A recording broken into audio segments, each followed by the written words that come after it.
इस बच्चे ने एक मुट्ठी मिट्टी उठाई और अपने हाथ में जोर से दबा ली। फिर उसने सामने एक जगह की तरफ इशारा करते हुए कहा कि वहीं पर सबसे अच्छी फिश मिलेंगी। बाकी मछुआरे हंसने लगे क्योंकि उनके हिसाब से वहाँ कभी मछलियाँ नहीं आती थी। उसकी बहन थोड़ी कंफ्यूज थी, लेकिन फिर भी उसने उसकी बात मानी और कई बार कांटा फेंका और कुछ ही सेकंड में सबको हैरान करते हुए पानी के नीचे मछलियों की परछाइयाँ दिखने लगी। सब लोग हैरान रह गए। तभी सबको समझ में आया कि बच्चे के पास पानी की करंट महसूस करने की पावर है। असल में वो बच्चा अपने पिछले जन्म में मछलियों का देवता था, लेकिन एक एक्सीडेंट में पानी में गिरकर उसकी डेथ हो गई थी। अब वो एक बच्चे के शरीर में दोबारा जन्म ले चुका था और अपनी बहन के साथ अकेले रहता था। उसी बीच उसका लालची चाचा आया और बोला कि मछली पकड़ने की कंपटीशन होनी चाहिए। अगर बच्चे हार गए तो पूरी प्रॉपर्टी उसे देनी पड़ेगी। बहन अब और सहन नहीं करना चाहती थी, इसलिए दादाजी ने कंपटीशन रखने का फैसला किया। दोनों चाचा लेक की बेस्ट जगहों पर बैठ गए। सबको लगा कि इन बच्चों के पास कोई चांस नहीं है, लेकिन बच्चा शांत होकर आंखें बंद करता है, सराउंडिंग्स को फील करता है, कुछ शब्द बड़बड़ाता है और अपनी बहन को एक कोने की तरफ इशारा करके कहता है कि वहीं फिश मिलेंगी।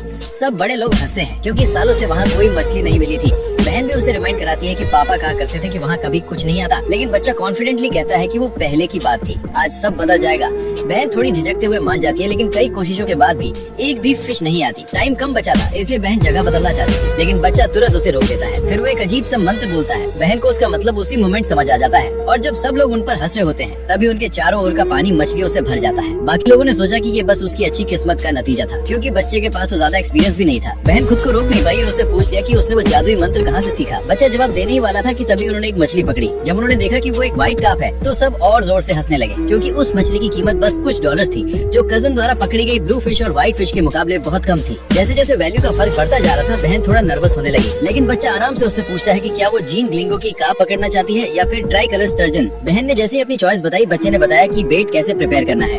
उसकी स्मेल इतनी तेज थी कि बहन को लगा उसने कुछ गलत कर दिया है, लेकिन बच्चे ने कहा कि यही सही स्मेल है जो काम करेगी। उसी वक्त लेक की करंट बदल गई। बच्चा तुरंत समझ गया कि बड़ा कजन अब एक जैम पे कार्प पकड़ेगा, और सच में अगले ही ट्राई में कजन ने वो मछली पकड़ ली। चाचा तो खुशी से पागल हो गया और जीत तय मानते हुए जोर से बोला कि अब भाइयों को अपनी इनहेरिटेंस देनी पड़ेगी। अब सिर्फ 3 मिनट बाकी थे और बहन घबरा गई। बच्चा बोला कि डरने की जरूरत नहीं है। फिर उसने पानी में हाथ डाला और तुरंत कुछ अलग महसूस किया। बाकी लोग तब मजाक उड़ाने लगे जब देखा कि भाई बहन अब जाकर फिशिंग शुरू कर रहे हैं। सब कह रहे थे कि अब बहुत देर हो चुकी है और वो कुछ नहीं कर पाएंगे। आखिरकार कजन ने लेक की सबसे महंगी मछली पकड़ ली थी, लेकिन बच्चा पूरे कॉन्फिडेंस से बोला कि वो ट्राई कलर स्टर्जन पकड़ेगा, जिसकी वैल्यू 100 गुना ज्यादा है, और अगर वो मछली मिल गई तो जीत उनकी होगी। चाचा और भी जोर से हंसने लगा और कहा कि उस लेक से ट्राई कलर स्टर्जन पकड़ना तो इम्पॉसिबल है। बहन के मन में भी डाउट आने लगा, लेकिन बच्चा उसकी आंखों में देखता है और कहता है कि बस भरोसा रखो। अब सिर्फ 1 मिनट बचा था। बच्चा फिर से पानी में हाथ डालता है और उसे इंस्टेंटली पता चल जाता है कि स्टर्जन उनके पास पहुंच गया है। फिर वो ऑर्डर देता है। बहन ने जल्दी से फिशिंग रॉड फेंकी। घड़ी में आखिरी सेकंड्स चल रहे थे और तभी सबको लगा कि पानी में कुछ अजीब हो रहा है।